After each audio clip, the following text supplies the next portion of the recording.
Question है आपके सामने।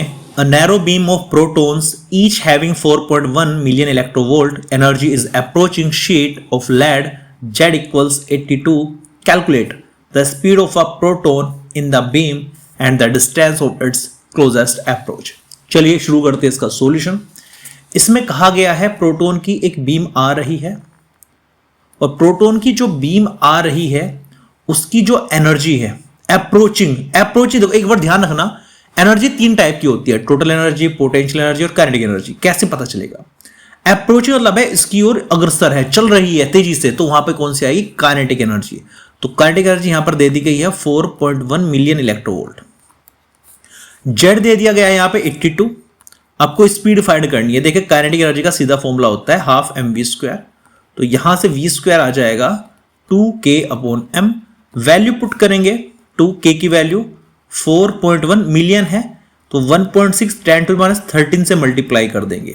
ध्यान रखना मिलियन इलेक्ट्रोवोल्ट को अगर आपको जूल में कन्वर्ट करना है तो 1.6 मल्टीप्लाई 10⁻13 से मल्टीप्लाई करनी होती है।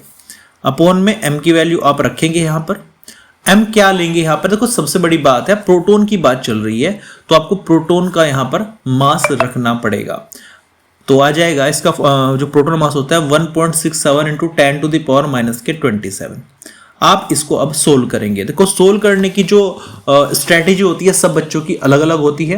मैं दो तरीके आपको बता रहा हूं। देखो सबसे पहले तो बिल्कुल ये स्क्वायर है, इसको तो अभी छेड़ो मत, ठीक है।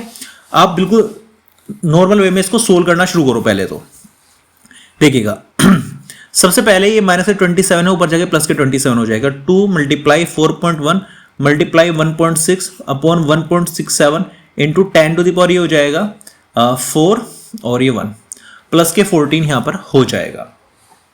अब इसके बाद आप पॉइंट को खत्म करने की कोशिश करो। देखो ये दोनों पॉइंट खत्म करेंगे तो ये खत्म हो जाएगा। तो ये आ जाएगा equals 2 multiply 41 multiply 16 upon 167 into 10⁻14। देखो v² चल रहा है, ये v² में ही आपको हिम्मत करनी है, v² में ही आपको मेहनत करनी है। देखिएगा अब आगे 2 1 कम 2 4 2 8 82 आ गया, ये 16 आ गया, ये 167 आ गया इंटू 10⁻14।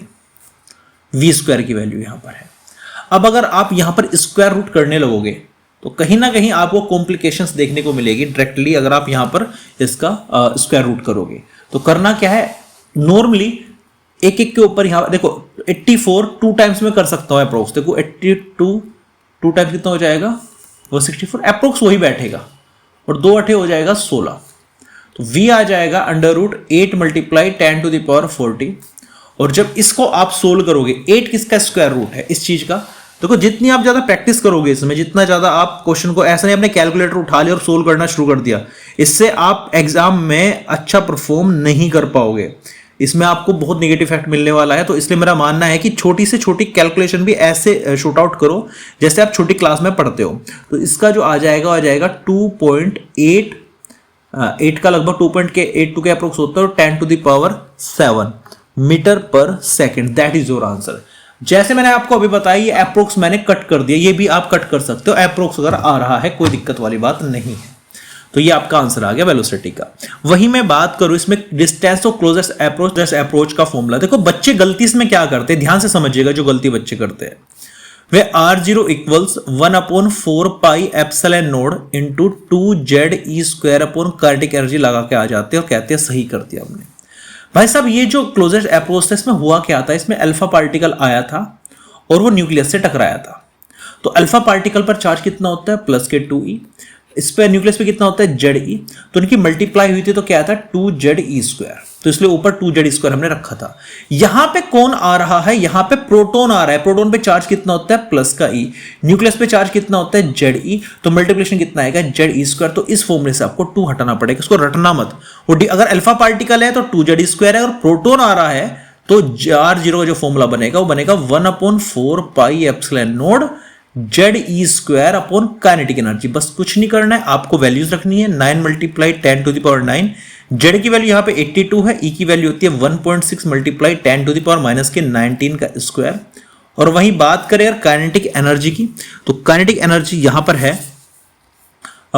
मिलियन इलेक्ट्रोवोल्ट में 4.1 मल्टीप्लाई करेंगे 1.6 multiply 10 to the power minus के 13।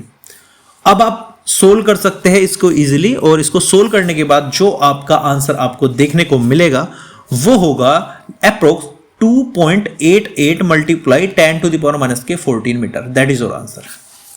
तो इसमें आपको क्या ध्यान रखना है कि अगर ये कोई, देखो तीन कॉन्सेप्ट है जो आपको यहां पर क्लियर करने हैं। पहली बात तो ये कि जो यहां पर एनर्जी है पहले कंफर्म कर लेना है कौन सी एनर्जी है। अप्रोचिंग वर्ड आ रहा है तो मतलब काइनेटिक एनर्जी है। दूसरी बात आपको ध्यान रखना है, स्पीड पूछ लगा है तो k equal to half M V square simple formula लगा के वी फाइंड कर सकते हैं इजीली। तीसरी बात, डिस्टेंस और क्लोजेस्ट अप्रोच वाले फॉर्मूले का आपको रट्टा नहीं मारना है। अगर अल्फा पार्टिकल आ रहा है तो 2z स्क्वायर लगेगा, और प्रोटॉन आ रहा है तो ओनली z स्क्वायर ही लगेगा, 2 नहीं लगेगा।